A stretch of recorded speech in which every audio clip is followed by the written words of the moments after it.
Info news update. ড্রাগসের সঙ্গে CPI M K তুলনা করলেন মন্ত্রী রতন লাল নাথ। কড়া প্রতিক্রিয়া বিরোধী দলনেতা জিতেন্দ্র চৌধুরীর। এখন অভাবে কেউ মরে না। এখন আমাদের সবচেয়ে বড় শত্রু ড্রাগস। এটা সিপিএম থেকেও বড় শত্রু, এটা সিপিএম থেকে ভয়ঙ্কর, সিপিএম থেকে বিপজ্জনক। সিপিএম তো বিপজ্জনক, হই এর থেকে বিপজ্জনক হলো ড্রাগস। ড্রাগস থেকে সতর্ক থাকবেন, সবচেয়ে বড় কথা ইম্পর্টেন্ট। আর কোনো অভাব আমাদের নেই। তো তিনি যা বলেছেন, আমি একদিক থেকে তার মধ্যে কোনো অস্বাভাবিকতা দেখছি না। এটা একটা স্বাভাবিক বহিঃপ্রকাশ। একটা কথা আছে, বিনাশকালে বুদ্ধি নাশ হয়, বিপরীত চিন্তা বিপরীত বুদ্ধি ইত্যাদি উদয় হয়। যে ভারতীয় জনতা পার্টি এবং বিশেষ করে মাননীয় মন্ত্রী রতনলাল নাথেরও প্রায় একই দশা। আমরা সচরাচর দেখি আমাদের অভিজ্ঞতায় কিছু কিছু মানুষ তাদের জীবন অন্তিম সময়ে একদিক থেকে প্রাকৃতিকভাবে অর্থাৎ বায়োলজিক্যালি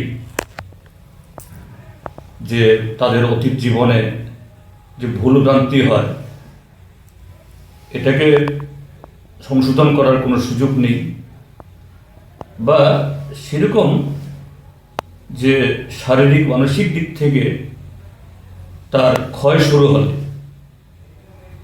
যে বয়োবৃদ্ধ না হলেও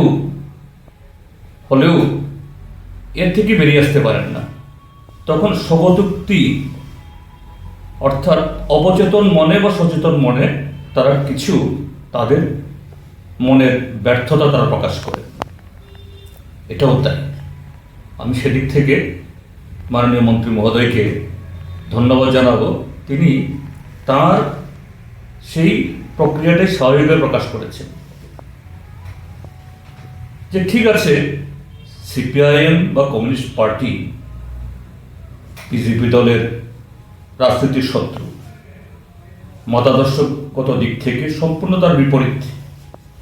সিপিএম এর তথা কমিউনিস্ট পার্টির তিনি বিরোধিতা করবেন, আর তাদের কাছে তো সরকারি কর্মসূচি বা দলীয় কর্মসূচি বা সামাজিক কর্মসূচি বা কোনো যে ধর্মীয় অনুষ্ঠান, তার ফারাকটা এরা বুঝেন না।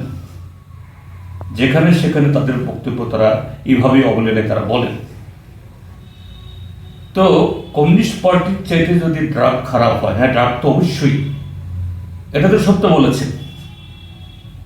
এখন এই ত্রিপুরাজ্যের মধ্যে এই ড্রাগস বা নেশাকে কি উৎসাহিত করছে?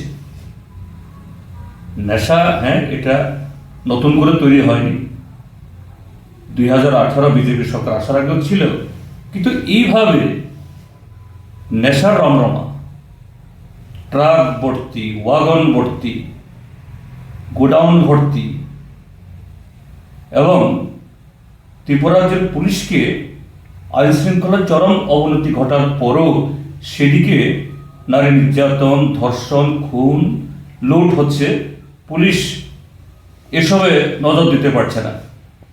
প্রতিদিন দলে দলে পুলিশকে শুধু এই গাঁজা গাছ কাটতে হচ্ছে।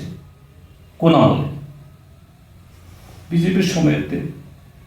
এবং মানুষের অভিযোগ, ত্রিপুরাজ্যের কিছু মন্ত্রী এলাকাতে, এটা তিনি রতনলাল নাথ কিনা আমি জানি না, মানুষের অভিযোগ যে সেখানে এরকম যে প্রকাশ্য এই দিনের বেলা রাস্তার পাশে, এমনকি আরবান এলাকাতেও নাকি কিছু লোক গাঁজা চাষ করেন এবং তারা এই মন্ত্রীদের বা নেতাদের খুবই ঘনিষ্ঠ। আমি সত্যতা যাচাই করিনি, কিন্তু মানুষ বলছেন এটা সম্ভব। আমার মনে হয় এই সমস্ত কিছুতে মাননীয় মন্ত্রী মহোদয় রতনবাবু তিনি অনুশোচনায় ভুগছেন।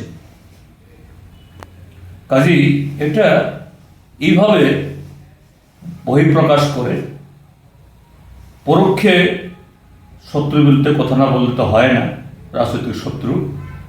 কাজেই নিজেদের যে ব্যর্থতা, কলঙ্ক এবং বিনাশের পথ থেকে বেরিয়ে আসতে পারছে না, তারই বহিঃপ্রকাশ। এই জন্যই বলছি এটা অস্বাভাবিক না, এটা অত্যন্ত স্বাভাবিক যে বিনাশকালে যখন আর কিছুই করার থাকে না, তখন এরকমভাবে স্বগতোক্তি, অসহায়তা প্রকাশ করা ছাড়া উপায় নেই। এটা দলীয় অনুষ্ঠানই হোক বা সরকার অনুষ্ঠান করতে হচ্ছে, তিনি এটা করেছেন, এটা অন্য কিছু নয়।